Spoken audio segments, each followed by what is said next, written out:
நப்தலி விடுதலை பெற்ற பெண்மான் என்று சொல்லி பார்க்கிறது. ஆனாலும் அவருடைய சரித்திரத்தை பார்க்கும் பொழுது லேயாள் சொல்லுகிறாள், நான் இவனை மிகுந்த போராட்டத்தோட பெற்றபடியாலே நான் இவனுக்கு நப்தலி என்று சொல்லி பெயரிடுகிறேன் என்று சொல்லி பெயரிட்டவன் அந்த பெயருக்கு ஏற்ற பிரகாரமாய் இஸ்ரவேல் ஜனங்களுக்கும் கானானியர்களுக்கும் யுத்தம் வரும் பொழுது எல்லா ஜனங்களும் மாறி நிற்கிறாங்க. ஆனால் இந்த நப்தலி மாத்திரம் வேதம் சொல்லுகிறது போர் களத்தின் முனையிலே தன்னுடைய ஜீவனை படைய வைத்து இஸ்ரவேல் ஜனங்களுக்காய் போராடுகிறதான ஒரு அனுபவத்துக்குள்ளே இந்த நப்தலி மாற்றப்பட்டான். பிரியமானவர்களே, ஹல்லேலூயா. இன்னைக்கு சில நேரங்களில் ஒருவேளை இப்பொழுது அமர்ந்திருக்கிற தேவ ஜனங்களுடைய இருதயத்திலே சிந்தையில ஒருவேளை கேள்வி வரலாம். எல்லாரும் சொல்லுவாங்க, கிறிஸ்துவுக்குள்ளே கடந்து வந்தால் போராட்டம் இல்லைன்னு சொல்லிதானே கூப்பிடுறீங்க. கிறிஸ்துவுக்குள்ளே வந்தா எல்லா போராட்டங்களும் பலவீனங்களும் எல்லா சூழ்நிலைகளும் மாறும்னு சொல்லிதானே கூப்பிடுறீங்க. அப்புறம் எப்படி நீங்க இப்படி சொல்லலாம்னு சொல்லி ஒருவேளை நீங்க கேட்பீங்கன்னு சொன்னா, ஒரு காரியம் எனக்கு ஆவியானவர் வெளிப்படுத்தி தந்த ஒரு காரியத்தை நான் சொல்லுவேன். யாரை தெரியுமா ஆண்டவர் அழைக்கிறார்? வருத்தப்பட்டு பாரம் சுமக்கிறவர்களே, நீங்க எல்லாரும் இடத்துல பாருங்க. யாருக்கு தெரியுமா? இந்த இடத்தை விட்டு வெளியே இருக்கலாம் பாருங்க, நம்மை சுற்றிலும் இருக்கலாம் பாருங்க, தேவனை அறியாதபடிக்கு வாழ்ந்து கொண்டிருக்கலாம் பாருங்க, துன்மார்க்கமாய் பாவத்துக்கு அடிமையாய் ஜீவித்துக் கொண்டிருக்கலாம் பாருங்க.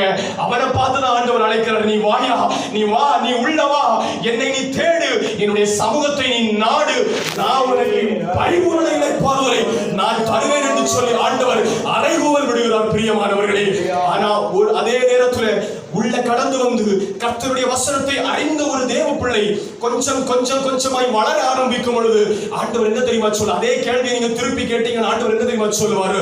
உலகத்திலே உங்களுக்கு உபத்திரவம் உண்டு, ஆனாலும் நீங்கள் என்ன செய்யுங்கள்?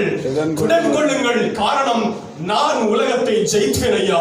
நான் ஒரு மாதிரி உள்ள வாழ்க்கை வாழும்படியாத்தான் உங்களை போல என்னை போல சாதாரண மாம்சமும் இரத்தமும் உடையவனாய் நான் உங்களுக்கு முன்பதாய் வந்து எந்த ஒரு கரைதுரையற்ற ஒரு பரிசுத்த வாழ்க்கை வாழ்ந்துவிட்டு இன்றைக்கு நான் பரலோகம் சென்றிருக்கிறேன் என்றால் காரணம் உங்களுக்கு ஒரு மாதிரியை காண்பிப்பதற்காய். ஆனபடியால் தீமோத்தேயுவுக்கு அப்போஸ்தலனாகிய பவுல் சொல்லும் பொழுது சொல்லுகிறார், என்னுடைய அடிச்சுவடுகளை நீங்கள் பின்பற்றி வாருங்கள் ஐயா என்று சொல்லி தீமோத்தேயுவுக்கு சொல்லும் பொழுது ஆண்டவர் அழகாய் சொல்லுகிறார். ஆனபடியால் பிரியமானவர்களே, இந்த நாட்களிலே தேவன் நம்முடைய வாழ்க்கையில ஒரு சில போராட்டங்களை அனுமதித்திருக்கிறார். அந்த போராட்டங்களுக்குள்ளே நாம் கடந்து சென்றுதான் ஆக வேண்டும். அந்த போராட்டங்களுக்குள்ளாய் கடந்து சென்றுதான் ஆண்டவர் நமக்காய் குறித்திருக்கிறதான அந்த பரம எருசலேமுக்குள்ளே போக முடியும் என்பதை நான் மறுபடியும் உங்களுக்கு ஞாபகப்படுத்துகிறேன். நாம் தொடர்ந்து நம்ம பார்க்கலாம் எப்படிப்பட்டதான போராட்டங்களை கர்த்தர் நமக்கு வைத்திருக்கிறார். தொடர்ந்து வாசிக்கலாம். எபேசியருக்கு எழுதினதான நிருபம், எபேசியருக்கு எழுதினதான நிருபம் அதனுடைய 6வது அதிகாரம் 12வது வசனத்தை எடுத்தவர்கள் வாசிக்கலாம்.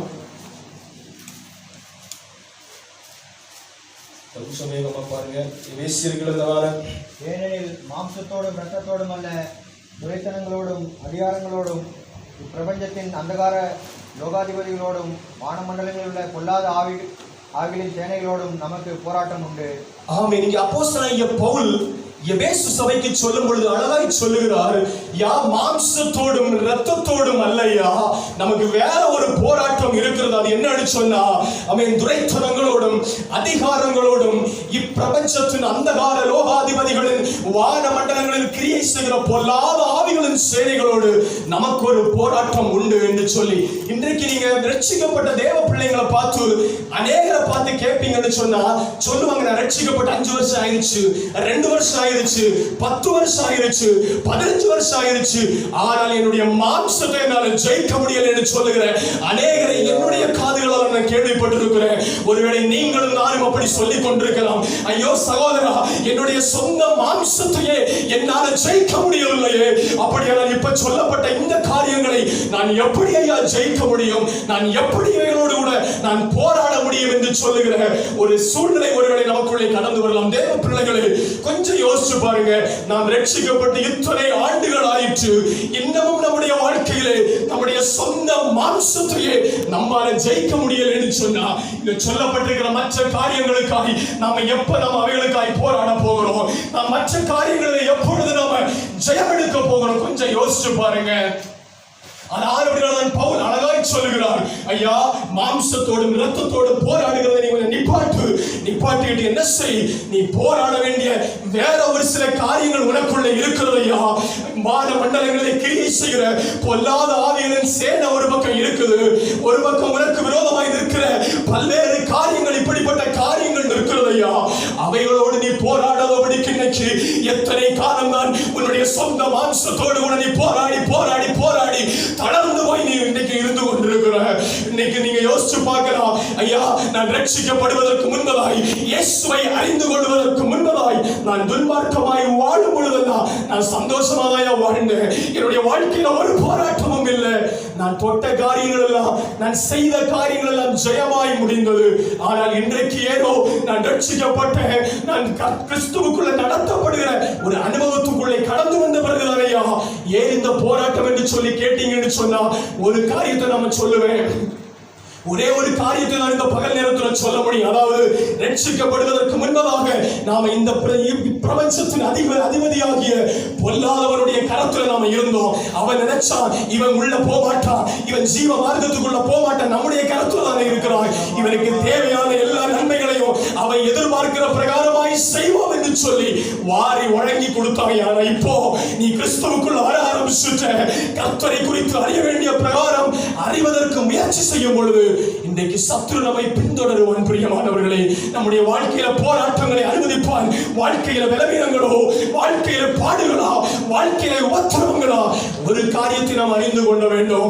மாம்சத்தோடும் இரத்தத்தோடும் போராடுகிறதை நிறுத்திவிட்டு கொஞ்சம் தேவன் சொல்லப்பட்டிருக்கிறதான இந்த காரியங்களுக்காய் துரைத்தனங்கள், அதிகாரங்கள், வான மண்டலங்கள் கிரியை செய்கிற பொல்லாத ஆவிகளின் சேனைகளை எதிர்த்து இவைகளுக்காய் தேவ சமூகத்திலே ஒப்பு கொடுத்து நீங்களும் நானும் ஜெபிப்போமானால் நமக்கு குறிக்கப்பட்டிருக்கிற போராட்டத்தின் நாளிலிருந்து நிச்சயமாய் கர்த்தர் ஒரு விடுதலையை தருவார். ஹalleluya.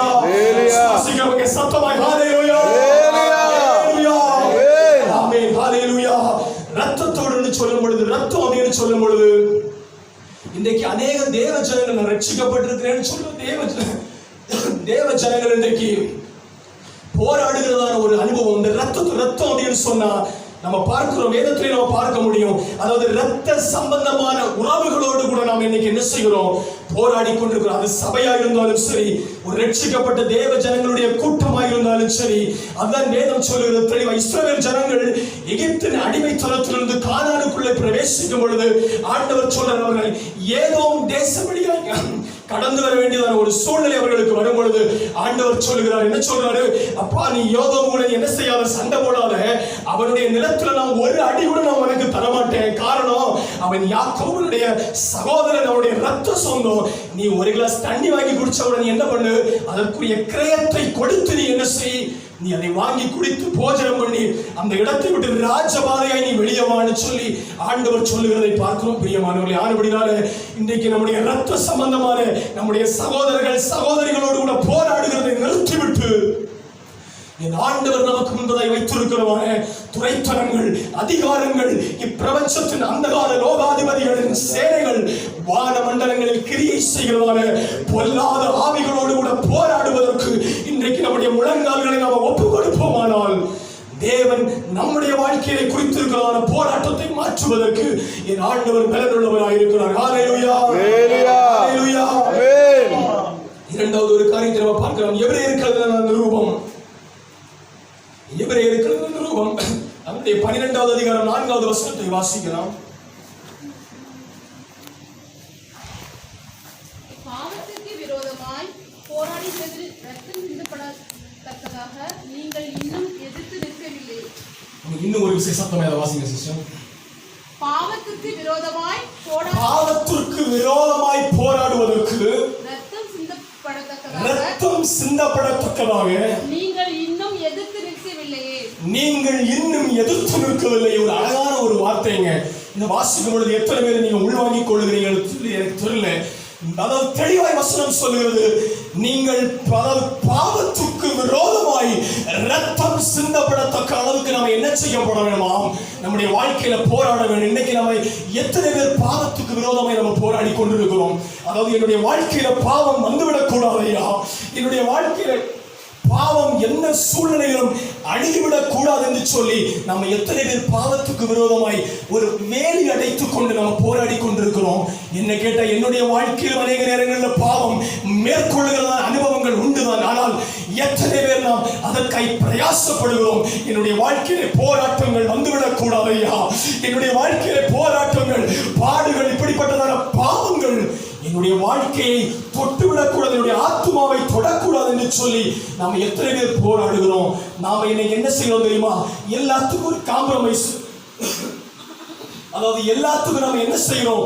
உடன்படுகிறோம். ஒரு பாவம் வருகிறதுன்னு சொல்லி நமக்கு தெரியும், இதை செய்கிறது பாவம்னு நமக்கு தெரியும். ஆனாலும் அந்த பாவத்துக்கு முன்பதாக என்ன செய்யறோம்? நமக்கு ஒரு நன்மை இருக்குமானால் நம்ம அதை நாடி போகிறோமே தவிர இந்த பாவத்துக்கு விரோதமாய் போராடுவதற்காக நம்ம ரத்தம் சிந்துவதற்கு நாம் இதுவரைக்கும் ஒப்பு கொடுக்கவில்லை என்று சொன்னால், இந்த பகல் நேரத்தில் கர்த்தருடைய வார்த்தையை கேட்கிற அன்பு சகோதரனே, சகோதரியே, பாவத்துக்கு விரோதமாய் நீங்களும் நானும் போராடித்தான் ஆக வேண்டும். அப்படி போராடுவோமே ஆனால் தேவன் நம்முடைய தனிப்பட்ட வாழ்க்கையில தேவன் வைத்திருக்கிற போராட்டத்திலிருந்து கர்த்தர் நிச்சயமாய் ஒரு மாறுதலை என் ஆண்டவர் இந்த பகல் நேரத்திலே கட்டளையிட முடியும். பிரியமானவர்களே, யோசேப்பினுடைய வாழ்க்கை நமக்கு தெரியும், யோசேப்பினுடைய சரித்திரம் நமக்கு நல்லா தெரியும். யோசேப்பு வருகிறான், போத்திபாருடைய வீட்டுல வருகிறான், அவனுடைய மனைவி வீட்டுல இருக்கிறான். அவனுடைய வாழ்க்கையில அவனுக்கு முன்பதாக இப்படி ஒரு போராட்டம், ஒரு பாவத்துக்கு விரோதமாய் போராடுகிற ஒரு போராட்டம் அவனுடைய கண்களுக்கு முன்பதாக நிற்கிறதை இந்த யோசேப்பு பார்க்கலாம். என்னன்னு நமக்கு தெரியும். போத்திபாருடைய மனைவி இவன் மேல கண் போட்டு எப்படியாவது இவனை தன்னுடைய கரத்துக்குள்ள எடுக்கலான்னு சொல்லி பார்க்கிறான். ஆனா அந்த நேரத்துல யோசேப்பு என்ன செய்யலாம் தெரியுமா? தன்னுடைய வஸ்திரத்தை உதறி தள்ளிவிட்டு அவன் பாவத்துக்கு விரோதமாய் ஓடுகிறதை நம்ம பார்க்கிறோம். இந்த பகல் நேரத்துல எத்தனை பேர் சொல்ல முடியும்? என்னை சுற்றி நெருங்கி நிற்கிறதான இந்த பாவ பாரத்தை நான் உதறி தள்ளிவிட்டு விசுவாசத்தை துவக்குகிறவரும் முடிக்கிறவருமாகிய இயேசு கிறிஸ்துவை நோக்கி நான் இன்னும் அதிகமாய் ஓட போகிறேன் என்று சொல்லுகிறவங்க கரங்களை உயர்த்தி அவரை மகிமைப்படுத்துவோம். கடைசியா யோசேப்பினுடைய வாழ்க்கை நமக்கு தெரியும். போத்திபாருடைய மனைவி இல்லாததும் பொல்லாததும் சொல்றான். போத்திபார் வருகிறான், இவன் என்னை இப்படி செய்யறான், ஆனால் அவன் எதுவுமே செய்யல. ஆனாலும் அவன் இல்லாததையும் பொல்லாததையும் சொல்லும் பொழுது அவன் அதை விசுவாசிக்கிறான். அவனுக்கு கடந்து வருகிற சூழல் என்ன தெரியுமா? சிறைச்சாலையின் அனுபவம். பிரியமானவர்களே, இதுதான் பாவத்துக்கு விரோதமாய் ரத்தம் சிந்தத்தக்க அளவுக்கு போராடுகிற அனுபவம்னு சொன்ன இதுதான். அதாவது எனக்கு ஒரு பெரிய பிரச்சனை வரும் எனக்கு தெரியும், நான் இந்த பாவத்துக்கு உடன்படவில்லை என்று சொன்னால் எனக்கு ஒரு பெரிய தண்டனை வரும்னு தெரியும். அதை தெரிஞ்சும் நம்ம போராடுவோமே ஆனால் நீங்களும் நானும் தான் தேவனால் தெரிந்து கொள்ளப்பட்டு அழைக்கப்பட்டு இந்த வசனத்துக்கு நம்மை முழுமையாய் ஒப்பு கொடுக்கப்பட்ட பாத்திரங்களாய் தேவன் நம்மை பயன்படுத்த விரும்புகிறவராய் இருக்கிறார். பிரியமானவர்களே, ஹல்லேலூயா, ஹல்லேலூயா, ஹல்லேலூயா. இதை கேட்கிற கர்த்தருடைய பிள்ளைகளே, இந்த பாவம் என்கிறதான ஒரு காரியம் பெரிய காரியம். பிரியமானவர்களே, ஏதேன் தோட்டத்திலே உருவானதான ஒரு காரியம் கீழ்ப்படியாமை என்கிறதான ஒரு பாவம். ஏவாளுக்கு நல்லா தெரியும், ஆதாமுக்கு நல்லா தெரியும், விருட்சத்தின் கனியை புசிச்சா நான் செத்துருவேன்னு சொல்லி ஆண்டவர் சொன்னாரு. இது பாவம்னு தெரியும். ஆனாலும் ஒரு சில இச்சைகளுக்கு அவள் ஒப்பு கொடுத்தபடினால இன்றைக்கு தேசம் மனுக்குலம் இந்த பாவத்துக்குள்ளே தள்ளப்பட்டது. இந்த பாவத்துக்குள்ளே தள்ளப்பட்ட உங்களையும் என்னையும் ரட்சிப்பதற்காய் பிதாவானவர் தம்முடைய குமாரனாகிய இயேசு கிறிஸ்துவை இந்த பூமிக்கு அனுப்பி தம்முடைய இரத்தத்தை கடைசி சொட்டு வரைக்கும் உங்களுக்காக எனக்காக சிந்தி ஒரு விடுதலை உள்ள வாழ்க்கை வாழ்வதற்கு அவர் நமக்கு வழிவகுத்து தந்திருக்கிறார். பிரியமானவர்களே, ஆனபடினாலே இன்னைக்கு நமக்கு முன்பதாக இருக்கிற பாவங்களை நாம் உதறி தள்ளுவதற்கு பிரயாசப்படும் பொழுது ஆண்டவர் நிச்சயமாய் நமக்கு உதவி செய்வார். இல்லப்பா, நான் பிரயாசப்பட விரும்பல, நான் அதோடு கூட ஒத்து போகிறேன். காரணம் ஏன்னு கேட்டீங்கன்னா, அந்த பாவத்துக்கு நான் உடன்பட்டால் அதற்கு முன்பதாக எனக்கு ஒரு பெரிய ஆசீர்வாதம் வைக்கப்பட்டிருக்கிறது என்று சொல்லி இன்னைக்கு ஒப்பு கொடுத்து நம்ம ஓடுவோம் என்று சொன்னால் நம்முடைய முன்னில், அதாவது நம்முடைய வருகிற நிலைமை நம்முடைய பின்னிலைமையை காட்டிலும் மிகவும் கேடுள்ளதாய் மாறும் என்பதை தேவ பிள்ளைகள் ஒரு நாளும் மறந்து போகக்கூடாது. பிரியமானவர்களே, ஆகவே இரண்டாவது காரியம், நாம் அதாவது நம்முடைய பாவத்துக்கு விரோதமாய் நாம் இரத்தம் சிந்தத்தக்க அளவுக்கு நாம் போராடுவதற்கு நாம் நம்மை அபியாசப்படுத்திக் கொள்ள வேண்டும். அதை ஆண்டவர் நம்மிடத்திலே எதிர்பார்க்கிறார். பிரியமானவர்களே, மூன்றாவது காரியத்தையும் நான் சொல்ல விரும்புகிறேன். யூதாவின் புஸ்தகம், யூதாவுடைய புஸ்தகம் அதனுடைய 3வது அதிகாரம், மூன்றாவது வசனம். யூதாவின் புஸ்தகம் அதனுடைய 3வது வசனம். பொதுவான ரட்சிப்பை குறித்து உங்களுக்கு எழுதும்படி நான் மிகவும் கருத்துள்ளவனாய் இருக்கையில் பரிசுத்தவான்களுக்கு ஒரு விசை ஒப்பு கொடுக்கப்பட்ட விசுவாசத்திற்காக நீங்கள் தைரியமாய் போராட வேண்டும் என்று உங்களுக்கு எழுதி உணர்த்துவது எனக்கு அவசியமாய் கண்டது. ஆமென். ஹல்லேலூயா. இந்த வசனம் புரிஞ்சுச்சு. அதாவது பரிசுத்தவான்களுக்கு ஒரு விசை ஒப்பு கொடுக்கப்பட்ட விசுவாசத்திற்காக நீங்கள் தைரியமாய் போராட வேண்டும் என்று உங்களுக்கு எழுதி உணர்த்துவது எனக்கு அவசியமாய் இருக்கிறது என்று சொல்லி அப்போஸ்தலனாகிய யூதா இந்த இடத்திலே சொல்லுகிறதை நம்ம பார்க்கிறோம் பிரியமானவர்களே. அதாவது நம்முடைய விசுவாசத்திற்காக நாம் போராடுகிற ஒரு அனுபவம் நம்முடைய வாழ்க்கையிலே கடந்து வர வேண்டும். இந்த விசுவாசம் ஏன் அப்படி இந்த அப்போஸ்தலனாகிய யூதா ஏன் இங்க சொல்றான்னு கேட்டீங்கன்னா, இந்த விசுவாசம் ஒரு நாள் 2 நாளுக்காக அல்ல. வேதம் சொல்லுகிறது நம்முடைய ஆயுசின் வருஷங்கள் 70 வருஷம், பலத்தின் மிகுதியால் ஒருவேளை 80 அதுக்கு மேல இருக்குமானால் வருத்தமும் சஞ்சலமும் தான் நாம் அந்த இருக்கிற அத்தனை நாட்களும் இந்த விசுவாசத்துக்காக நாம் போராடித்தான் ஆக வேண்டும். காரணம், நம்முடைய விசுவாசத்தை குலைத்து போடுவதற்காக, நம்முடைய விசுவாசத்தை உடைத்து போடுவதற்காக இன்றைக்கு பூமியிலே அநேக கள்ள தீர்க்கதரிசிகள், ஆட்டு தோலை போர்த்த ஓநாய்கள் ஏராளமான பேர் கிளம்பிட்டாங்க. இவர்களை நாம் அடையாளம் கண்டு கொள்ள வேண்டுமானால் வேத வசனத்தின்படி கர்த்தரை மாத்திரம் விசுவாசித்து, வேத வசனத்தை விசுவாசித்து நாம் முன்னேறி செல்வோமானால் இந்த விசுவாசத்தை ஜெயிப்பதற்கு கர்த்தர் நம்முடைய வாழ்க்கையிலே ஆண்டவர் உதவி செய்கிறவராக இருப்பார். பிரியமானவர்களே, இன்றைக்கு விசுவாசம் இது ஒரு பெரிய ஒரு போராட்டமாய் நமக்கு முன்பதாக இருந்து கொண்டிருக்கிறது. காரணம், ஒரு வசனத்தை நாம விசுவாசத்தின் பிரகாரமாக நம்ம இப்படி உபதேசிச்சா இன்னொருத்தன் வருவான், வேதத்தின் ஆழத்தை மகத்துவங்களை அறியாத இன்னொருத்தன் வந்து என்ன செய்வான், பப்ளிக் மீட்டிங்கை கூப்பிடுவான். லட்சக்கணக்கான ஜனங்கள் கூடுற இடத்துல அதே வசனத்தை என்ன செய்யறான், திரித்து பேசுகிறான், ஜனங்களுடைய விசுவாசத்தை குழப்பி போடுறான், அவிசுவாசத்தை உண்டு பண்ணுகிறான். பிரியமானவர்களே, ஆண்டவர் சொல்லுகிறார், கடைசி காலத்திலே என்னுடைய நாமத்தை கொண்டு என்னுடைய நாமத்தை பொய்யாய் சொல்லி அநேக அற்புதங்களை செய்வாங்க, ஏராளமான ஜனங்கள் இழுக்கப்படுவாங்க. ஆனால் தேவ பிள்ளையே, கர்த்தருடைய வசனத்தை நம்முடைய சொந்த தாய் மொழியிலே எழுதி தந்திருக்கிற இந்த வேதத்தின் மகத்துவங்களை நீ ஒவ்வொரு நாளும் தேவ சமூகத்தில் அமர்ந்திருந்து நீ ஆராய்ச்சி செய்து நீ தியானித்து இந்த வசனத்துக்கு உன்னை ஒப்பு கொடுப்பாயானால் இந்த விசுவாசம் உன்னை அவர் அழைத்த அழைப்பாகிய பரம எருசலேமுக்குள்ளே கொண்டு செல்லுகிற வரைக்கும் இந்த விசுவாசம் நம்மளை காக்கும். பிரியமானவர்களே, இந்த விசுவாசத்துக்காக நாம் போராடித்தான் ஆக வேண்டும். இந்த விசுவாசத்திற்காக ஒவ்வொரு நாளும் நாம போராடித்தான் ஆக வேண்டும். ஐயா, ஆவிக்குரியவன் என்று சொல்லிவிட்டு நாம சும்மா வெறுமனையாய் நடக்கிற அனுபவம் அல்ல. அதோ கடமைக்காக நான் காலைல ஒரு நேரம் ஜெபிக்கிற போதும் அப்படின்னு சொல்லி இருக்கிற அனுபவம் அல்ல. ஒவ்வொரு நேரமும் அதான் அப்ப தாவீது சொல்றான், எக்காலத்திலும் என் நேரத்திலும் நான் கர்த்தரை ஸ்தோத்திரித்துக் கொண்டே இருப்பேன். காரணம், அவரோடு கூட நமக்கு சரியான உறவுல நான் இருக்கும் பொழுது எந்த அவிசுவாசமோ எந்த பாவமோ எனக்குள்ளே கிரியை செய்ய முடியாது என்பதை அறிந்த தாவீது அங்கே அழகாய் சொல்லுகிறான். அதான் ஆண்டவராகிய இயேசு கிறிஸ்து அந்த வசனத்தை தெளிவாய் ஞாபகப்படுத்துகிறார். அதாவது ஒரு நிலத்திலே, நல்ல நிலத்திலே கோதுமை விதைக்கப்பட்டிருக்கிறது. ஆனால் அந்த வீட்டு எஜமான் நித்திரை பண்ணுகிறதான நேரத்தில் சத்துரு என்ன பண்றான், களைகளை விதைச்சிட்டு அவன் என்ன செய்யறான், போயிடுறான். ஆனா என்ன பண்ணுது, அந்த களை என்ன செய்து அதாவது அந்த விதைக்கப்பட்ட களைகள் அதுவும் முளைக்க ஆரம்பிக்குது. அப்படின்னு சொன்ன என்ன அர்த்தம், வசனத்தை நம்ம கேட்கிறோம், ஆவிக்குரிய சபையை நாட்டப்பட்டு ஆவிக்குரிய சத்தியத்தை கேட்கிறோம். ஆனா அதே நேரத்தில் கொஞ்சம் அந்த பக்கம் போக சத்துரு என்ன பண்றான், ஒரு சில கலைகளை என்ன செய்யலாம், விதைப்பதற்கு ஏதுவாய் ஒரு சில காரியங்களை நம்முடைய செவிகளுக்கு முன்பாய் கொண்டு வரான். இதுவும் உள்ள போகுது.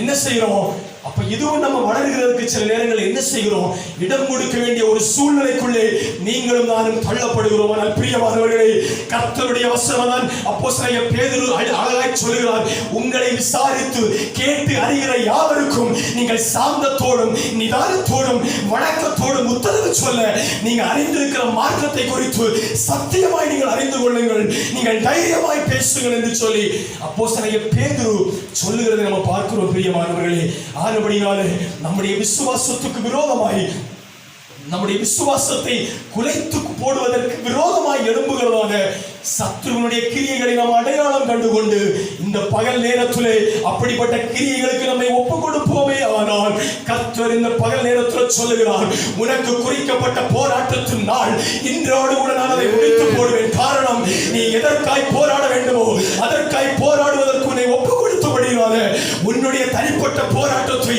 நான் பொறுப்பெடுத்து நான் அதை விலக்கி போடுவதற்கு என் ஆண்டவர் பலனுள்ளவராக இருக்கிறார். பிரியமானவர்களே, ஹல்லேலூயா, ஹல்லேலூயா. நமக்கு தெரியும் சாத்ராக் மேஷாக் ஆபேத்நேகோவை குறித்து நமக்கு தெரியும். இந்த சாத்ராக் மேஷாக் ஆபேத்நேகோவுடைய வாழ்க்கையில அவர்கள் நம்பி இருக்கிற விசுவாசத்துக்கு எதிராக என்ன செய்கிறது, அங்கு ஒரு போராட்டம் அவர்களுடைய வாழ்க்கையில கடந்து வருகிறதை நம்ம வேதத்திலே பார்க்க முடியும். அந்த பகுதிக்குள்ளாக போகவில்லை, உங்களுக்கு தெரியும். அதாவது ராஜா ஒரு பொற்சிலையை நிறுத்துகிறான்.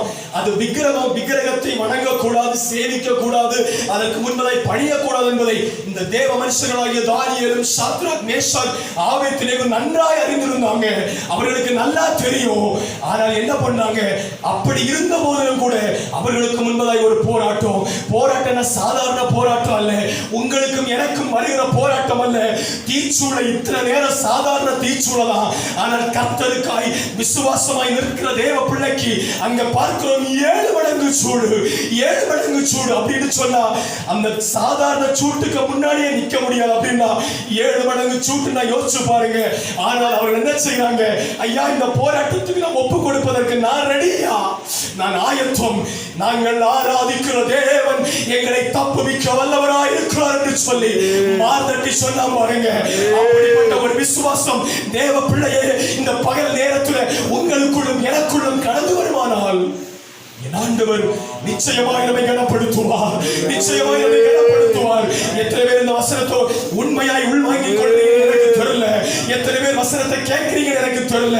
எத்தனை பேருடைய மாம்சம் மட்டும்தான் இங்க இருக்கு, சிந்தை வேற இடத்துல இருக்கிறது எனக்கு தெரியல. ஆனால் ஆவியானவர் பேசுகிறதை காதுள்ளவன் கேட்க கடவன் என்று சொல்லி வேதம் சொல்லுகிறது. பிரியமானவர்களே, ஆனபடியால் வசனத்துக்கு நம்மை ஒப்பு கொடுப்போமானால் இப்படிப்பட்ட விசுவாசத்துக்கு விரோதமாய் அவிசுவாசமான காரியங்கள் நம்முடைய வாழ்க்கையில் கடந்து வரும்பொழுது ஒருத்தன் சொல்லுவான், ஐயா உனக்கு இந்த வேலை கண்டிப்பா கிடைக்கும், ஐயா இந்த பலவீனம் ஒன்றை விட்டு முற்றிலுமாய் விலகி போகும்னு சொல்லி ஒரு பரிசுத்தவன் சொல்லுவான். பின்னாடியே ஒருத்தன் வருவான், அவன் ஒரு ஊழியக்காரனா இருப்பான், கர்த்தருக்காய் ஓடுகிறவனா இருப்பான். அவன் வந்து சொல்லுவான், ஐயோ அப்படியா இப்படிப்பட்ட பலவீனமா, இந்த பலவீனத்திலிருந்து விடுதலையாவது ரொம்ப கூடாத காரியம்னு சொல்லி இப்படிப்பட்ட கிரியைகள் நம்முடைய வாழ்க்கையில வெளிப்படும் பொழுது இந்த வசனத்தை மட்டும் நீங்க நினைச்சு கொள்ளுங்க. சாத்ராக் மேஷாக் ஆபேத்நேகோவுக்கு முன்பதாய் அப்படி அவர்களுக்கு முன்பதாய் இருந்த ஒரு போராட்டம் நமக்கு இல்லையா. நமக்கு அனுபவிக்கிற போராட்டம் ஒரு சாதாரண போராட்டம். இந்த போராட்டத்திலிருந்து விடுதலை தருவதற்கு நம்மை ஒப்பு கொடுப்போமானால் என் ஆண்டவர் உண்மை உள்ளவராய் இந்த பகல் நேரத்தில் நம்மோடு கூட பேசிக் கொண்டிருக்கிறார். ஹல்லேலூயா, ஹல்லேலூயா, ஹல்லேலூயா. அப்படினாலே நம்முடைய விசுவாசத்துக்கு விரோதமாய் கிரியை செய்கிற அவிசுவாசத்தை எதிர்த்து தேவ பிள்ளைகளாகிய நீங்களும் நானும் நமக்கு குறிக்கப்பட்ட நாள் வரைக்கும், அதாவது பரம கானானுக்குள்ள பிரவேசிக்கிற நாள் வரைக்கும் தேவ பிள்ளைகளாகிய நீங்களும் நானும் போராடித்தான் ஆக வேண்டும். ஹல்லேலூயா. 3 காரியங்களை உங்களுக்கு முன்பதாக நான் சொன்னேன். 4வது காரியத்துக்கு முன்பதாக போலாம். ரோமருக்கு எழுதினதான நிருபம், அப்போஸ்தலனாகிய பவுல் ரோமருக்கு எழுதினதான நிருபம் அதனுடைய 15வது அதிகாரத்தை எடுத்துக்கொள்ளுங்கள். 15வது அதிகாரம் அதனுடைய 32வது வசனத்தை எடுத்தவர்கள் நம்ம வாசிக்கலாம். நீங்கள் தேவனை நோக்கி செய்யும் ஜெபங்களில் நான் போராடுவது போல் நீங்களும் என்னோடு கூட போராட வேண்டும் என்று நம்முடைய கர்த்தராகிய இயேசு கிறிஸ்து நிமித்தமும் ஆவியானவருடைய அன்பின் நிமித்தமும் உங்களை வேண்டிக் கொள்கிறேன். ஹல்லேலூயா. இந்த அப்போஸ்தலனாகிய பவுல் ரோம பட்டணத்தில் இருக்கிற பரிசுத்தவான்களுக்கு எழுதுறான். என்ன தெரியுமா, நீங்கள் தேவனை நோக்கி செய்யும் ஜெபங்களிலே நான் போராடுவது போல நீங்களும் என்னோடு கூட போராட வேண்டும் என்று நம்முடைய கர்த்தராகிய இயேசு கிறிஸ்துவின் நிமித்தமும் ஆவியானவருடைய அன்பின் நிமித்தமும் நான் உங்களை வேண்டிக் கொள்கிறீங்க. அப்போஸ்தலனாகிய பவுலுடைய ஜெபம் என்ன தெரியுமா, நீங்க மேல வாசிச்சீங்கன்னா உங்களுக்கு தெரியும். நீங்க வீடுகளில் போய் வாசித்துக் கொள்ளுங்கள், நேரம் நமக்கு போதாதபடினால. அப்போஸ்தலனாகிய பவுல் அவன் ஜெபிக்கல, என்னுடைய தலைவலி மாறணும்னு ஜெபிக்கல, என்னுடைய கைகால் எல்லாம் வேதனையா இருக்கு, அந்த வேதனைகள் எல்லாம் மாற்றப்படணும்னு ஜெபிக்கல. மாறாக எப்படியாகிலும் கிறிஸ்து இயேசுவினால் நான் எதற்காய் அழைக்கப்பட்டேனோ அதை நான் கடைசி பரியந்தம் நிறைவேற்றி முடிப்பதற்கு கர்த்தர் கிருபை தர வேண்டும் என்பதற்காய் அவருடைய வசனத்தை முழு தைரியமாய் நாம் பேசணும்.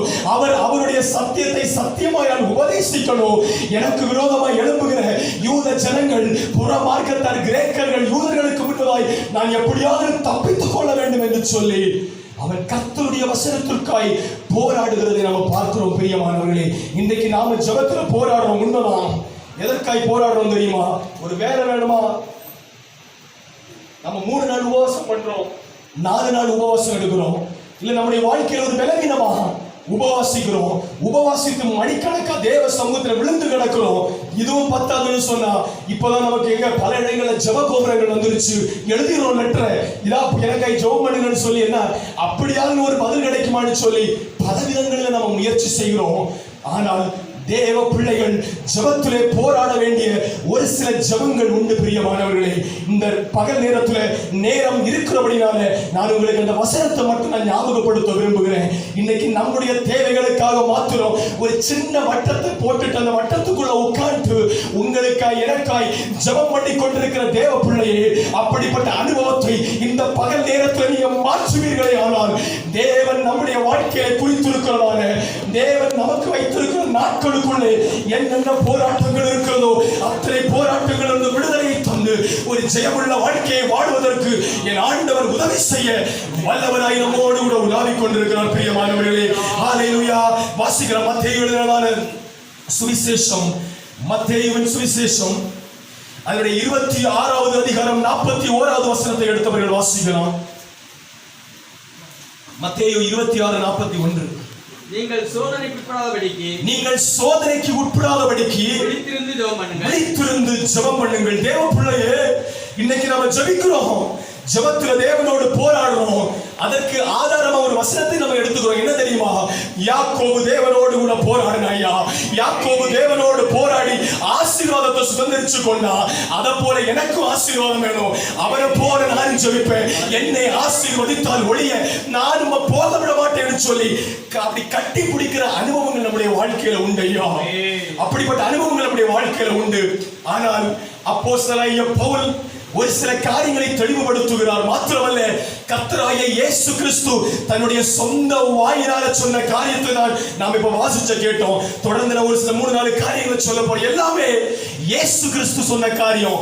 நீங்க எதை பின்பற்ற போறீங்க? எனக்கு ஆசீர்வாதம் வேணும், என்னை ஆசீர்வதித்தால் ஒழிய நான் உம்மை போக விட மாட்டேன்னு சொல்லி போராட போறீங்களா? இல்ல இயேசு கிறிஸ்து சொன்ன அந்த காரியங்களுக்காக நாம் போராட போறோமா என்று சொல்லி நம்மை நாமே நிதானித்துக் கொண்டால் இந்த பகல் நேரத்தில் கர்த்தர் நம்மோடு இடைபடுவாராக. வேதம் சொல்லுகிறது, நீங்கள் சோதனைக்கு உட்படாதபடிக்கு விழித்திருந்து ஜெபம் பண்ணுங்கள். பிரியமானவர்களே, காரணம் ஏன் தெரியுமா? இந்த உலகம் சோதனைக்காரனுக்குள்ளதான் கிடக்குது. இந்த உலகம் பொல்லாங்கனுக்குள்ளதான் கிடக்கிறது. அவன் வேதம் சொல்கிறது, கர்ச்சிக்கிற சிங்கத்தை போல எவனை விழுங்கலாமோ என்று சொல்லி அவன் வகை தேடி சுற்றி திரிந்து கொண்டிருக்கிறான். குறிப்பாய் அவன் யாரை தெரியுமா பிடிக்கிறான்? உலகத்துல கிடக்கிறவன் இல்ல, சபைக்குள்ளே வந்து தேவனுக்காய் வாழணும் பிரயாசப்படுற ஆத்துமாவை அவன் பின்தொடர்கிறான். பிரியமானவர்களே, அவன் அந்த பால சிங்கத்தை போல அவன் பின்தொடர்கிறதான ஒரு அனுபவத்துக்குள்ளே இன்றைக்கு நாம நீங்களும் நானும் வாழ்ந்து கொண்டிருக்கிறோம். இப்படிப்பட்ட சோதனை காலத்திலே நீங்களும் நானும் தப்பித்துக் கொள்ள வேண்டுமானால் வேதம் சொல்கிறது, சோதனைக்கு உட்படாதபடிக்கு விழித்திருந்து தேவ பிள்ளையே நீ ஜெபத்திலே போராடு.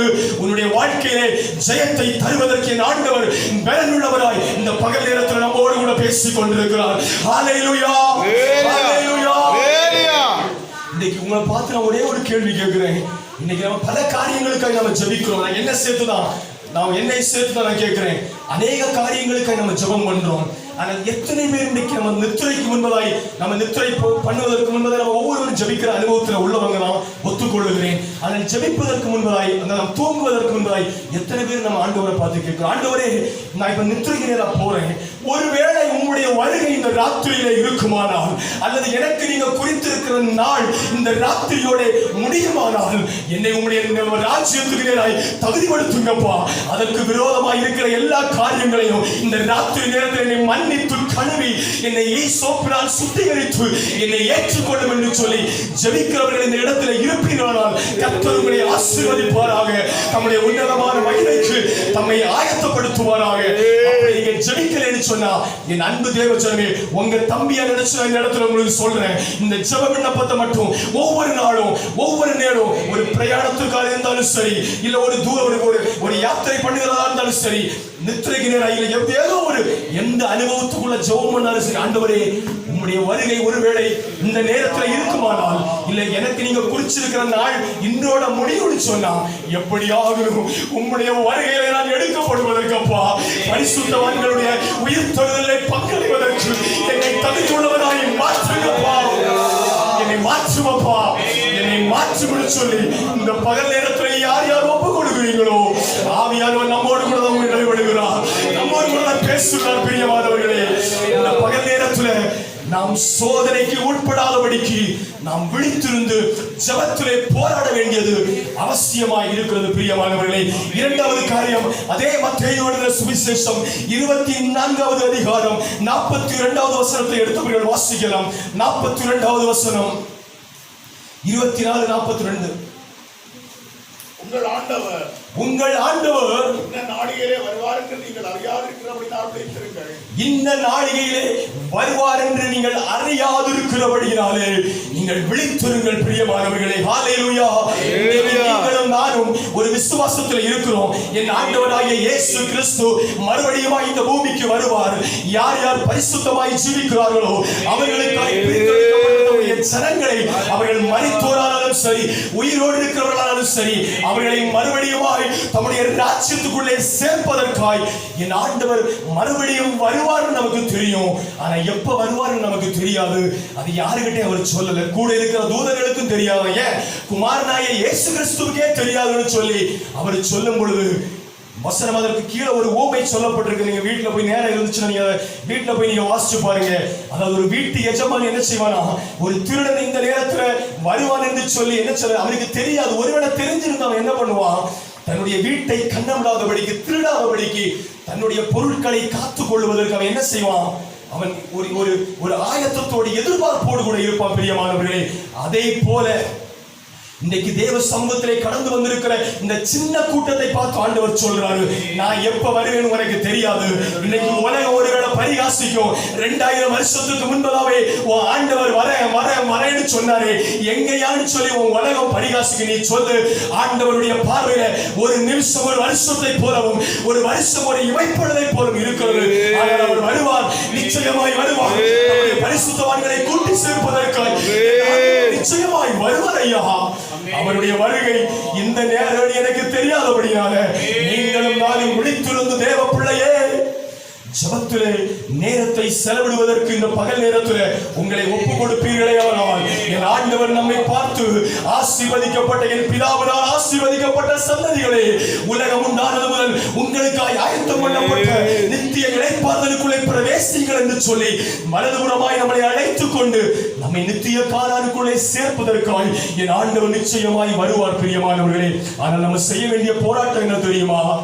ஜெபத்திலே நம்ம போராடணும். ஜெபத்திலே நம்மை போராட வேண்டும். நம்முடைய இந்த ஆவி, ஆத்தும, சரீரம், இந்த மூன்றையும் கரைதிரையற்றதாய் பாதுகாப்பதற்கு கர்த்தர் நமக்கு தந்திருக்கிற ஒரே ஒரு ஆயுதம் என்ன தெரியுமா? ஜெபம். இந்த ஜெபத்தை குறித்து பேசணும். என்னுடைய டாபிக் அது கிடையாது. ஆனால் ஜெபம் தயவு செய்து நம்முடைய வாழ்க்கையில நாடி துடிப்பாய் மாற வேண்டும். பிரியமானவர்களே, நான் ஒரு சிலர் சொல்லுவாங்க, ஜெபிப்பதற்காய் முழங்காப்படி படியிடும் பொழுதுதான் கொட்டாவியா வரும், தூக்கம் வரும். அந்த நேரத்துல பார்த்தா இதுவரைக்கும் போன் பண்ணாதவெல்லாம் போன் பண்ணுவான். ஒரு போன் 2 நிமிஷம் பேசிட்டு ஜெபத்துல பங்கெடுக்கிறான்னு சொல்லி நினைப்பேன். அவன் பாட்டுக்கு பேசிட்டே இருப்பான், அவன் பாட்டுக்கு பண்ணிட்டே இருக்க அந்த காரியம் இந்த காரியத்தை பேசிட்டே இருப்பான். இல்ல சரீரத்துல கொஞ்சம் களைப்பு, சரீரத்துல சோர்வு, அப்புறமா ஜெபிக்கிறான். 1 மணி நேரம் படுத்துட்டு ஜெபிக்கிறான். இப்படிப்பட்ட அனுபவங்கள் உங்களுடைய வாழ்க்கையிலே இந்த பகல் நேரத்திலே கடந்து வருமானால் உங்களை பார்த்து நான் ஒரே ஒரு ஆலோசனையை நான் சொல்றேன். உங்களுக்கு ஜெபிக்க விருப்பம் இருக்கோ இல்லையோ, உங்களுக்கு ஜெபிக்க தோணுதோ இல்லையோ, ஒண்ணு பண்ணுங்க, முழங்கால் படியிடுங்க. முழங்கால் படிட்டு ஸ்தோத்திரம் ஸ்தோத்திரம் சொல்லுங்க. ஆரம்பத்துல கஷ்டமா தான் இருக்கும்.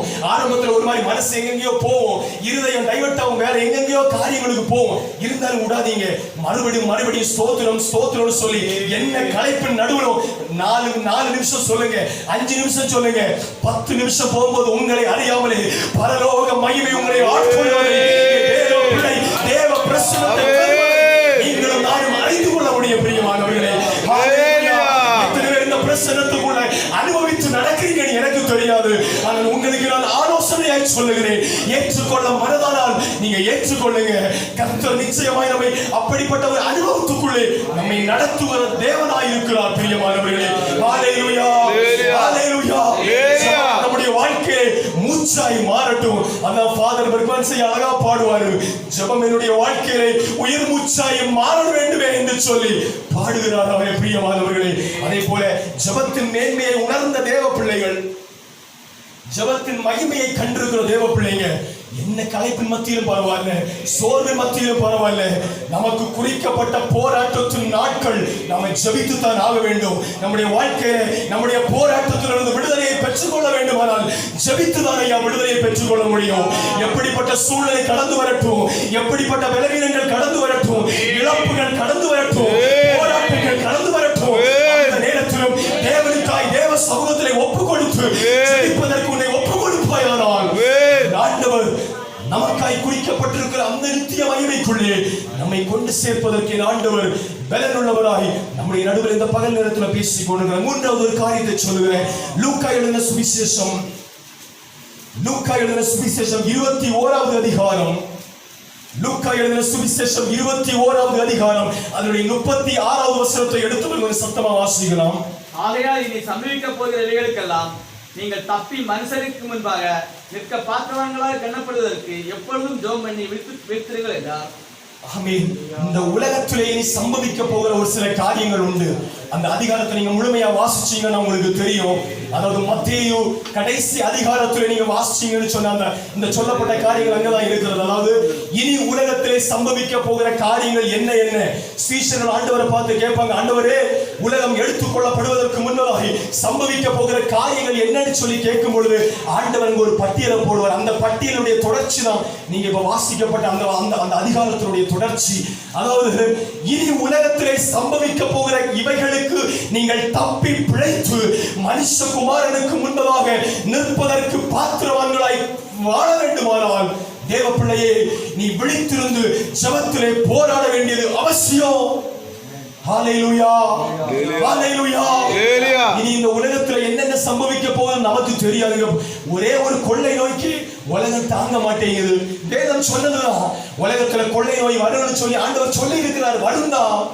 இன்னைக்கு அநேகர் என்ன பார்த்து கேட்பாங்க, கிறிஸ்துவ உங்க வட்டாரத்துக்குள்ள எத்தனையோ அற்புதங்கள் நடக்குதுங்களே, எத்தனையோ அதிசயங்கள் நடக்குதுங்கிறீங்க, மரித்தவன் உயிரோடு எழும்புற நீங்க ஏன் உங்க ஆண்டவருக்கு இந்த கொள்ளை நோயை மாற்ற முடியாதான்னு சொல்லி என்னோடு கடந்த நாட்கள்ல கூட கேள்வி கேட்ட என்னுடைய நண்பர்கள் உண்டு. ஒருவேளை உங்களோடு கூட இப்படிப்பட்ட கேள்விகள் வரலாம். அதில் ஒரு காரியத்தை அறிந்து கொள்ள வேண்டும், கடைசி காலத்திலே இப்படிப்பட்ட காரியங்கள் இந்த தேசத்திலே சம்பவிக்கும் என்று சொல்லி 2000 ஆண்டுகளுக்கு முன்பதாய் வாழ்ந்த பூமிக்கு கடந்து வந்த ஆண்டவர் தன்னுடைய வாய்மொழியினால சொல்லி இருக்கிறார், எழுதி வைத்திருக்கிறார். ஆனபடினாலே இப்படிப்பட்ட கொள்ளை நோய்க்குள்ளாய் கடந்து சென்று தான் ஆக வேண்டும். உபத்திரவங்களின் வழியாய் நாம் பரம கானானை அடைய முடியும் என்பதை நாம் வாழ்ந்து காட்ட வேண்டும், நாம் நிரூபித்து காட்ட வேண்டும். ஆனாலும் தம்முடைய ஜனங்களை அவர் வேலியடைத்து பாதுகாக்கிற தேவனாய் இருக்கிறார். அவருடைய சித்தம் இல்லாதபடிக்கு வேதம் சொல்லுகிறது, உன் தலையில் உள்ள மயிர் எல்லாம் எண்ணப்பட்டிருக்கிறது, அதுல ஒரு மயிர் கீழே வரணும்னு சொன்னா என் தேவனுடைய சித்தம் இல்லாதபடிக்கு நடக்காதையா, நடக்காது. என்னுடைய வாழ்க்கையில எது சம்பவிச்சாலும் சரி, ஒரு முடி, சாதாரண முடி கீழே வரணும்னா அது வசனம் சொல்லுகிறது அவருடைய சித்தம் இல்லாம உள்ளார் அப்படின்னு சொன்னா நம்முடைய ஜீவனை, நம்முடைய சுவாசத்தை அவருடைய கரத்திலே வைத்திருக்கிற என் ஆண்டவர் அவருடைய சித்தம் இல்லாம நம்முடைய வாழ்க்கையில் ஏதாவது சம்பவிக்குமோ? இல்லை. ஒருவேளை நீங்க இப்ப உபத்திரவக்குள்ள நம்ம போய் கொண்டிருக்கலாம், பலவிதமான போராட்டங்கள் நம்மளை சுற்றி நிற்கலாம். வேலை நிமித்தமாய் வருகிற போராட்டங்கள், வருமானத்தின் நிமித்தமாய் வருகிற போராட்டங்கள், பலவீனத்தின் நிமித்தமாய் வருகிற போராட்டங்கள், ஒரு சில இழப்புகள் நிமித்தமாய் வருகிற போராட்டங்கள், இவைகளை எல்லாம் கொஞ்சம் நம்ம ஓரமா மாத்தி வச்சுக்கிட்டு கர்த்தர் எதற்காய் போராட சொல்லுகிறார், எதோடு கூட போராட சொல்லுகிறார் என்பதை அடையாளம் கண்டுகொண்டு வேதத்தின் பிரகாரமாய் இந்த பகல் நேரத்தில் தேவ பிள்ளையை போராடுவதற்கு நம்மை ஒப்பு கொடுப்போமானால் அப்படிப்பட்ட சூழ்நிலைகளை கர்த்தர் மாற்றி இனி உலகத்தில் சம்பவிக்க போகிற இவைகளுக்கு தப்பி மனுஷகுமாரனுக்கு முன்பதாக நிற்பதற்கு பாத்திரமானாய் என் ஆண்டவர் இந்த பகல் நேரத்தில் உங்களையும் என்னையும் மாற்றுவாராக. ஹல்லேலூயா, ஹல்லேலூயா. இன்னொரு காரியத்தை இன்னும் பார்க்கிறோம். 1 தீமோத்தேயுவின் புஸ்தகம் அப்போஸ்தலனாகிய பவுல் 1 தீமோத்தேயுவுக்கு எழுதினதான 6வது அதிகாரம் அதனுடைய 12வது வசனத்தை எடுத்தவர்கள் சத்தமா வாசிக்கலாம். 1 தீமோத்தேயு 6வது அதிகாரம் 12வது வசனம். விசுவாசத்தின் நல்ல போராட்டத்தை போராடு. விசுவாசத்தினாலே நல்ல போராட்டத்தை போராடு. நித்திய ஜீவனை பற்றிக்கொள்ள அதற்காகவே நீ அழைக்கப்பட்டாய். நித்திய ஜீவனை பற்றிக்கொள், இதற்காகவே நீ அழைக்கப்பட்டாய். தேவ பிள்ளைகளே, உங்களையும் என்னையும் ஆண்டவர் அழைத்திருப்பதற்கு எதற்காய் தெரியுமா? உங்களுக்கும் எனக்கும் ஒரு நித்திய ஜீவனை ஆண்டவர் வைத்திருக்கிறார். இஸ்ரவேல் ஜனங்களை ஆண்டவர் அழைத்தார். ஐயா வாருங்க ஐயா, அடிமைத்தனத்திலிருந்து வாங்க, உங்களுக்காய் நான் ஒரு கானானை ஆயத்தப்படுத்தி வைத்திருக்கிறேன். பாலும் தேனும் ஓடுகிற ஒரு தேசத்தை நான் உங்களுக்காய் வைத்திருக்கிறேன். அதற்காக நீங்க என்ன செய்யணும்? சில போராட்டங்களுக்குள்ள நீங்க கடந்து போகணும் ஐயா. செங்கடலின் அனுபவங்கள் உண்டு, செங்கடலின் அனுபவங்கள் உண்டு, வனாந்திரத்தின் அனுபவங்கள் உண்டு ஐயா, கசப்பின் அனுபவங்கள் உண்டு, எரிகோ கோட்டையின் அனுபவங்கள் உண்டு, பலவிதமான போராட்டங்கள் நம்முடைய வாழ்க்கையில உண்டு. அந்த நித்திய ஜீவனை, அந்த வாக்குத்தத்தம் பண்ணப்பட்ட அந்த பாலும் தேனும் ஓடுகிற செழிப்பான தேசத்தை நீங்களும் நானும் அடைய வேண்டுமானால் தேவ பிள்ளையே போராட்டங்கள் உண்டையா. நித்திய ஜீவனை பற்றி கொள்வதற்கு அப்படியானால் போராடித்தான் ஆக வேண்டும். இது ஒரு நாள் போராட்டம் அல்ல, 2 நாள் போராட்டம் அல்ல. நான் ஏற்கனவே சொன்ன சங்கீதக்காரன் சொல்றான், என்னுடைய ஆயுசு வருஷங்கள் 70 வருஷம், பலத்தின் மிகுதியால் ஒருவேளை 80, ஒருவேளை அதுக்கு மேல போச்சுன்னா மருத்துவம் சஞ்சலமான நாட்கள், அத்தனை நாட்களும் கட்டில கிடக்கிற வரைக்கும், கட்டில கண்ணை திறக்கிற வரைக்கும், கண்ணை மூடுற வரைக்கும் போராடித்தான் ஆக வேண்டும் பிரியமானவர்களே. காரணம், இந்த உலகத்தில் தேவன் அதற்காகத்தான் நம்மை அழைத்திருக்கிறார், அதற்காகத்தான் அழைத்திருக்கிறார். நல்ல போராட்டத்தை போராடி நித்திய ஜீவனை பற்றிக் கொள்வதற்காய் இதற்காகவே நீங்கள் அழைக்கப்பட்டிருக்கிறீங்க. இதற்காகவே தான் நம்ம அழைக்கப்பட்டிருக்கிறோம் பிரியமானவர்களே. தேவ ஜனமே, இன்னைக்கு நம்ம எதுக்கோ போராடுகிறோம், அநேக காரியங்களுக்காய் போராடுகிறோம். வேதத்திலே சொல்லப்பட்டதிலே இருப்பதிலும் அதிகமான ஒரு பிரதான வாக்குத்தத்தம், நான் உங்களுக்கு நித்திய ஜீவனை தருவேன் என்பதை பிரதான வாக்குத்தத்தம் என்று சொல்லி நம்ம வேதத்திலே பார்க்கிறோம் பிரியமானவர்களே. அந்த வாக்குத்தத்தத்தை சுதந்திரித்துக் கொள்ள நம்முடைய முற்பிதாக்கள் ஓடினாங்க. ஆபிரகாம், ஈசாக்கு, யாக்கோபு, அவருடைய கோத்திரங்கள் ஓடிச்சு பிரியமானவர்களே. அதை போல அந்த கோத்திரத்திலே அவருடைய வம்சாவளியிலே வந்திருக்கிற கிறிஸ்து இயேசுவினால் அவருடைய இரத்தத்தின் உடன்படிக்கை நிமித்தமாய் பிள்ளைகளாய் மாற்றப்பட்டிருக்கிற நீங்களும் நானும் நமக்கு முன்பதாய் வைக்கப்பட்டிருக்கிற அந்த நித்திய ஜீவனுக்காய் நாம் ஒவ்வொரு நாளும் போராடித்தான் ஆக வேண்டும், ஒவ்வொரு நாளும் போராடித்தான் ஆக வேண்டும். அந்த போராட்டத்திற்கு யார் யார் தன்னை ஒப்புக் கொடுக்கிறார்களோ அவர்களை அப்படிப்பட்ட அந்த நித்திய ஜீவனுக்குள்ளே கொண்டு சேர்ப்பதற்கு என் ஆண்டவர் மறுபடியும் வருவாரையா, அவர் மறுபடியும் வருவார். ஹல்லேலூயா, ஹல்லேலூயா. அப்போஸ்தலனாகிய பவுல் தீமோத்தேயுவுக்கு சொல்லும்போது அழகாய் சொல்லுகிறார், நித்திய ஜீவனை பற்றிக்கொள், விசுவாசத்தினாலே நல்ல போராட்டத்தை போராடு, நித்திய ஜீவனை பற்றிக்கொள். எப்படி ஆகணும்? இந்த நித்திய ஜீவனை பற்றி கொள்வதற்கு எப்படி ஆகணும்? நம்ம போராடி இந்த நித்திய ஜீவனை பற்றி கொள்வதற்கு ஆக வேண்டும். காரணம், நாம் அழைக்கப்பட்டதே அதற்காகத்தான். ஹல்லேலூயா, அதற்காகத்தான் அழைக்கப்பட்டிருக்கிறோம். இந்த உலகத்தில் இருக்கிற ஆசீர்வாதங்கள், நன்மைகள், ஆசீர்வாதங்கள் எல்லாம் ஒரு குறிப்பிட்ட காலம்தான். ஆனால் நித்திய காலமாய் யுகம் யுகமாய் வாழ்வதற்காய் தேவன் நமக்கு ஆசீர்வாதத்தை வைத்திருக்கிறார். நம்முடைய கண்களுக்கு முன்பதை நாம் அதை இப்ப பார்க்கல, ஆனால் பார்ப்போம், நிச்சயமாய் ஒரு நாள் பார்ப்போம். அந்த நாளிலே தேவனோடு கூட அவருடைய குமாரனாகிய இயேசுவோடு கூட கோடான கோடி பரிசுத்தவான்களோடு, கேருபீன்கள், சேராபீன்கள், மூப்பர்கள், ஜீவன்களோடு நாம் சந்தோஷப்பட்டு நாம் சந்தோஷமாய் கழிவுற வேண்டுமானால் விசுவாசத்தினாலே நல்ல போராட்டத்தை போராடி அந்த நித்திய ஜீவனை பற்றி கொண்டு தான் ஆக வேண்டும் பிரியமானவர்களே. ஹல்லேலூயா, ஹல்லேலூயா. இந்த நித்திய ஜீவனை குறித்து அநேக காரியங்கள், ஒரே ஒரு காரியத்தை நான் உங்களுக்கு வசனத்தை மட்டும் ஞாபகப்படுத்த விரும்புகிறேன். யோவான் எழுதின சுவிசேஷம் யோவானுடைய சுவிசேஷம் 17வது அதிகாரத்துடைய 3வது வசனத்தை எடுத்துங்க வாசிங்க. 17வது அதிகாரம் 3வது வசனம்.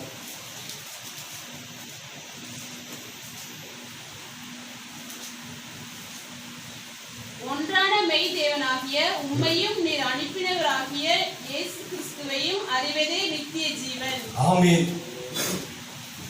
இன்னைக்கு நித்திய ஜீவன் சொல்லி நம்ம அநேக பிரசங்கங்கள் கேட்கிறோம், ஜெபம் காரியங்கள் கேட்கிறோம். ஆனால் அறிய வேண்டிய பிரகாரமாய் அறிவது என்னன்னு சொன்ன இந்த மறுபடியும் வசனத்தை ஒரு வாசிங்க சிஸ்டர்.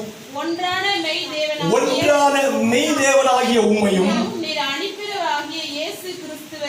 நீர் அனுப்பினவராகிய இயேசு கிறிஸ்துவையும் அறிவதே நித்திய ஜீவன். இந்த நித்திய ஜீவன் சொன்ன வேற எதுவும் கிடையாது ஐயா.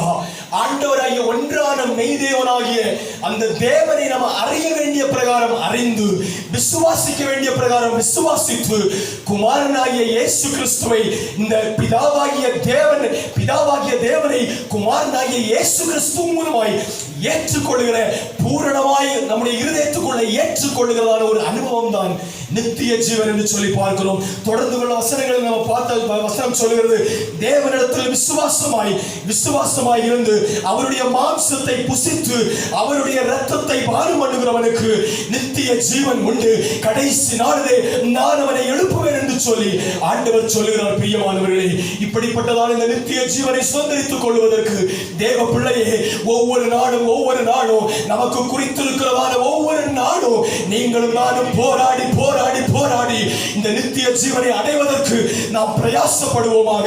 தொடர்ந்து இன்னொரு காரியத்தை பார்க்கலாம். அதே 1 தீமோத்தேயுவின் புஸ்தகம் அப்போஸ்தலனாகிய பவுல் தீமோத்தேயுவுக்கு எழுதின நிருபம் 1வது அதிகாரம் 18வது வசனத்தை ஒரு வாசிக்க கேட்போம். 1 தீமோத்தேயு 1வது அதிகாரம் 18வது வசனம். குமாரனாகிய தீமோத்தேயுவே, உன்னை குறித்து உனக்கு முன்னுண்டான தீர்க்க தரிசனங்களின்படியே நீ அவைகளை முன்னிட்டு நல்ல போராட்டம் பண்ணும்படி இந்த கட்டளைகளை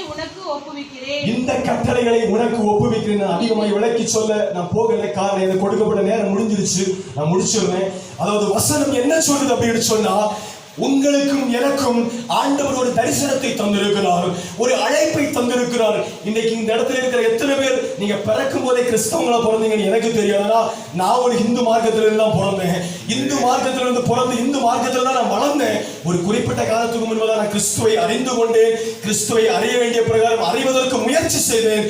ஆனால் ஆண்டவர் அழைக்கும் போதே என்னுடைய குடும்பத்தில் ஒரு பெரிய வாக்கு தத்தத்தை தந்துதான் என் ஆண்டவர் அழைத்தார். அந்த வாக்கு தத்தத்தை என் ஆண்டவர் நிறைவேற்றினார். பிரியமானவர்களே, அந்த வாக்கு தத்தத்தை ஒருவேளை பெற்றுக்கொண்ட தேவ பிள்ளைகளே, ஒருவேளை அந்த வாக்கு தரிசனங்களை நான் பெற்றுக்கொண்டேன், நான் வாக்கு தத்தங்களை பெற்றுக்கொண்டேன். ஆனால் இன்னும் என்னுடைய வாழ்க்கையிலே அது நிறைவேறவில்லை என்று சொல்லிக் கொண்டிருக்கிற தேவ பிள்ளையே, அந்த வாக்கு தத்தம் நிறைவேறுவதற்காக கர்த்தருக்கு தந்திருக்கிற தரிசனம் நிறைவேறத்தக்க வண்ணமாய் நீ ஒவ்வொரு நாளும் போராட்டத்திலே அந்த தரிசனத்தை முன்னிட்டு போராடுவாய். ஆனால் கர்த்தர் அந்த தரிசனத்தை உன்னுடைய வாழ்க்கையில நிறைவேற்றுவார், உன் சந்ததிகளுடைய வாழ்க்கையில நிறைவேற்றுவார், குடும்ப வாழ்க்கையில நிறைவேற்றுவார்.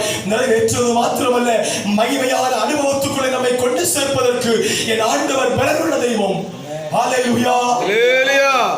ஆமென். பிரியமானவர்களே, உனக்கு உண்டான தரிசனத்தை குறித்து அவைகளின் நிமித்தம் நல்ல போராட்டத்தை போராடி அந்த தரிசனத்தை நீ அடைந்து கொள்வதற்கு நாம் பாத்திரவான்களாய் இந்த பகல் நேரத்தில் மாற்றப்படுவதற்காக கர்த்தர் நம்மோடு கூட பேசுகிறார். பிரியமான, ஒரே ஒரு வசனத்தை மட்டும் சொல்லி முடிச்சிருவேன், தயவு செய்து கோச்சிக்காதீங்க. ஒரு 2 வசனம் மட்டும். அதே 1 தெசலோனிக்கேயர் புஸ்தகம் அப்போஸ்தலனாகிய பவுல் 1 தெசலோனிக்கேயருக்கு எழுதின நிருபம் அதனுடைய 2வது அதிகாரம் 2வது வசனத்தை எடுத்தவர்கள் வாசிக்கலாம். 1 தெசலோனிக்கேயர் 2வது அதிகாரம் 2வது வசனம். உங்களுக்கு தெரிந்திருக்கிறபடி முன்னே பிலிப்பி பட்டணத்திலே நாங்கள் பாடுபட்டு நிந்தையடைந்திருந்தோம். வெகு போராட்டத்தோட தேவனுடைய சுவிசேஷத்தை உங்களுக்கு சொல்லும்படி நம்முடைய தேவனுக்குள் தைரியம் கொண்டிருந்தோம்.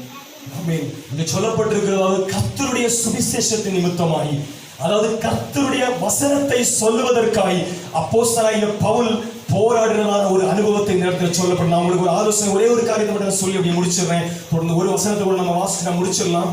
அதாவது இந்த இடத்துல சொல்லப்பட்டிருக்கிறது கர்த்தருடைய வசனத்தை தைரியமாய் சொல்ல வேண்டிய பிரகாரம் சொல்லுவதற்காய் நான் என்னுடைய ஜெபத்திலே போராடுகிறது போல நீங்களும் என்ன செய்யுங்க, இப்படிப்பட்ட ஒரு அனுபவத்துக்குள்ளே கடந்து வருவதற்கு நாம் போராட வேண்டும்.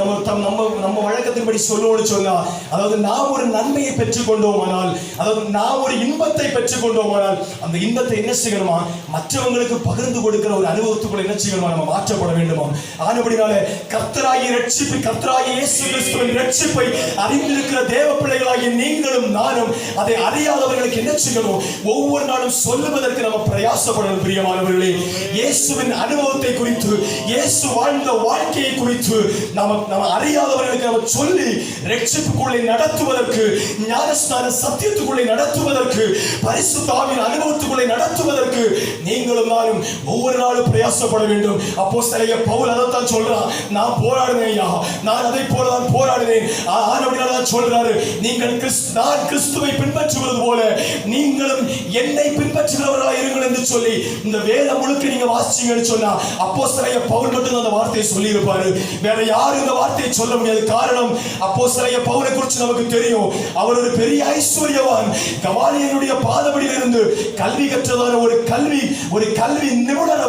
அவர் சொல்றாரையா, நான் நிர்வாணமாக்கப்பட்டேன், பலவிதமான கட்டுகளுடைய வாழ்க்கையில உண்டு, பலவிதமான போராட்டங்கள் அனுபவிச்சேன், பசி, நாசம், மோசம், நிர்வாணங்கள், கள்ளர்களால் வந்த உபத்திரவம், நண்பர்களால் வந்த உபத்திரவம், இப்படி பலவிதமான உபத்திரவங்களுக்குள்ள போனா இன்னமும் நான் ஒரு காரியத்தை சொல்றேன், இன்னமும் நான் ஒரு காரியத்துக்காய் பிரயாசப்படுறேன். நான் எதற்காய் அழைக்கப்பட்டேனோ அதை நான் அடைந்து தீரும்படி, அதை நான் அடைந்து தீரும்படிக்கும் நான் அதற்காய் ஓடுகிறேன் என்று சொல்லி அப்போஸ்தலனாகிய பவுல் மட்டும்தான் இந்த வார்த்தையை சொல்லுகிறார். பிரியமானவர்களே, ஆனபடினாலே நாம் அறிந்திருக்கிற இந்த ரட்சிப்பின் சுவிசேஷத்தை நாம் ஒவ்வொரு நாளும் சொல்லுவதற்கு நாம் போராடுவோமானால் தேவன் நிச்சயமாய் வாசலை திறந்து தருவார். அதை கொண்டு தேவன் நம்மை மகிமையான அனுபவத்துக்குள்ளே நம்மை நடத்துவதற்கு என் ஆண்டவர் போதுமானவர். கடைசி ஒரு வசனம், வெளிப்படுத்தின சுவிசேஷம் திவ்ய வாசகராகிய யோவானுக்கு வெளிப்படுத்தி கொடுத்த அந்த வெளிப்படுத்தினதான விசேஷம் அதனுடைய 3வது அதிகாரம் 21வது வசனத்தை வாசித்து முடிக்கலாம் என்று சொல்லி ஆசைப்படுகிறேன்.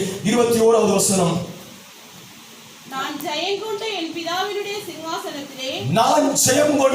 என் பிதாவினுடைய சிங்காசனத்திலே அவரோடு கூட உட்கார்ந்தது போல ஜெயம் கொள்ளுகிறவன் எவனோ அவனும் என்னுடைய சிங்காசனத்தில் என்னோடு கூட உட்காரும்படி அருள் செய்வேன். என்னுடைய சிங்காசனத்திலே என்னோடு கூட உட்காரும்படிக்கு நான் அருள் செய்வேன் என்று சொல்லி ஆண்டவராகிய இயேசு கிறிஸ்து இந்த இடத்துல சொல்லுகிறதை நம்ம பார்க்கிறோம். பிரியமானவர்களே, ஹல்லேலூயா. வசனம் சொல்லுகிறது, நான் ஜெயம் கொண்டது போல. இன்றைக்கு இந்த பகல் நேரத்தில் வந்திருக்கிற தேவ பிள்ளையே, உங்களோடு கூட நான் ஒரு சில காரியங்களை நம்ம பேசி இருக்கிறேன். எத்தனை பேர் இந்த காரியங்களை உள்வாங்கி கொண்டீங்கன்னு எனக்கு தெரியல. நான் கடைசியாக ஒரு விஷயம் கூட நான் ஞாபகப்படுத்த விரும்புகிறேன். நம்முடைய வாழ்க்கையிலே போராட்டங்கள் உண்டு, உண்மைதான்.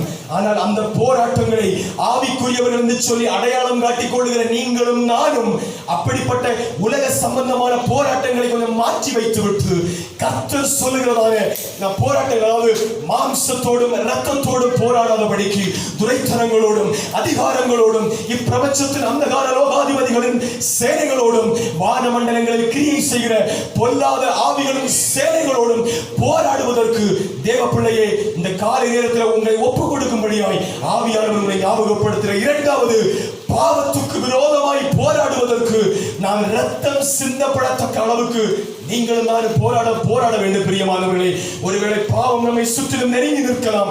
ஆனாலும் அவையிலிருந்து ஒரு ஜெயம் எடுப்பதற்கு, ஒரு ஜெயமுள்ள வாழ்க்கை வாழ்வதற்கு அன்பான திருச்சபைய தேவ பிள்ளையே, அந்த பாவத்திலிருந்து எப்படியாவது விடுதலை பெற்றுக் கொள்வதற்கு நான் ரத்தம் சிந்த வேண்டிய அனுபவம் வந்தாலும் சரி நான் போராடுவேன் என்று சொல்லி ஒரு விசுவாச பிரமாணம், ஒரு தீர்மானம் எடுப்பீங்கன்னு சொன்னா உங்க தீர்மானத்தை ஆண்டவர் இந்த பகல் நேரத்தில் கனப்படுத்தி உங்களை அப்படிப்பட்ட சூழலில் இருந்து விடுதலை ஆப்பதற்கு என் தேவன் பலன் உள்ளவர். 3வது காரியம், அதாவது விசுவாசத்துக்கு விரோதமாய் நாம் என்ன சொல்ல, அவிசுவாசம் கடந்து வரும்போது நம்முடைய விசுவாசத்தை காத்துக் கொள்வதற்கு நாம் என்ன செய்ய வேண்டுமாம்? போராடித்தான் நம்முடைய விசுவாசத்தை காத்துக்கொள்ள வேண்டும் என்று சொன்னேன். 4வது காரியம் ஜெபத்தை குறித்து சொன்னேன். ஜெபத்திலே 3 காரியத்தை குறித்து சொன்னேன். ஜெபத்திலே எவைகளுக்காய் போராட வேண்டும் என்று சொல்லி ஜெபத்தை குறித்து இன்னும் ஒரு சில ஆலோசனைகள் நான் உங்களுக்கு சொன்னேன்.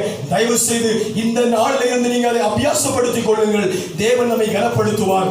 இன்னொரு காரியம் சொன்னேன், நித்திய ஜீவனை அடைவதற்கு நீங்கள் நானும் போராட வேண்டும் என்று சொன்னேன்.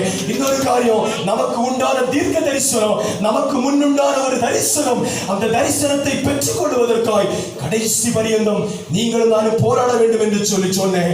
கடைசியாக சொன்னேன், அந்த வெளிப்படுத்தின 3வது அதிகாரம் 21வது வசனம் சொல்லுகிறது, அதாவது நான் ஜெயம் கொண்டு என் பிதாவுடைய சிங்காசனத்திலே அவரோடு கூட உட்கார்ந்திருக்கிறது போல யார் யார் ஜெயம் கொள்ளுகிறார்களோ அவர்களையும் என்னோடு கூட உட்காரும்படி நான் அருள் செய்வேன். பிரியமானவர்களே, இந்த பகல் நேரத்தில் கடந்து வந்திருக்கிற தேவ சபையை கண்களை மூடும். அப்படியே இருந்தவனமாய் கண்களை மூடி, முழங்கால் படியிட முடியும்னா முழங்கால் படியிடுங்க. இல்லைன்னு சொன்னவங்க கண்களை மூடி ஹல்லேலூயா இங்கே சொல்லுங்க, ஆண்டவரே 7 விதமான காரியங்களை சுருக்கமாய் ஞாபகப்படுத்தி தந்தீங்கப்பா, ஞாபகப்படுத்தி தந்தீங்க ஆண்டவரே. அப்பா, நான் இந்த போராட வேண்டிய இந்த காரியங்களுக்காக நான் போராடி நான் ஜெயம் பெற்றுக் கொண்டேனானால் வேதம் சொல்லுகிறது, ஆண்டவர் இயேசு சொல்றாரு, நான் ஜெயம் கொண்டு என் பிதாவினுடைய வலது வாரிசத்தில் உட்கார்ந்து இருக்கிறது போல ஜெயம் கொள்ளுகிறவன் எவனோ. தேவ பிள்ளையே, இந்த பகல் நேரத்தில் யார் யார் ஜெயம் கொள்வதற்கு தங்களை ஒப்புக் கொடுக்கிறீர்களோ, யார் யார் ஒப்புக் கொடுக்கிறீர்களோ அவருடைய வலது வாரிசத்தில் அவரோடு கூட உட்காரும்படிக்கு நான் இந்த பகல் நேரத்தில் அருள் செய்வேன் என்று சொல்லி இறைநாதர் இயேசு இந்த பகல் நேரத்தில் வாக்கு கொடுக்கிறார். வாய்களை துறைங்க. ஓ ஹல்லேலூயா, வாய்களை திறந்து கேட்ட வசனத்துக்கு நேராய் ஒப்பு கொடுங்க. ஹல்லேலூயா.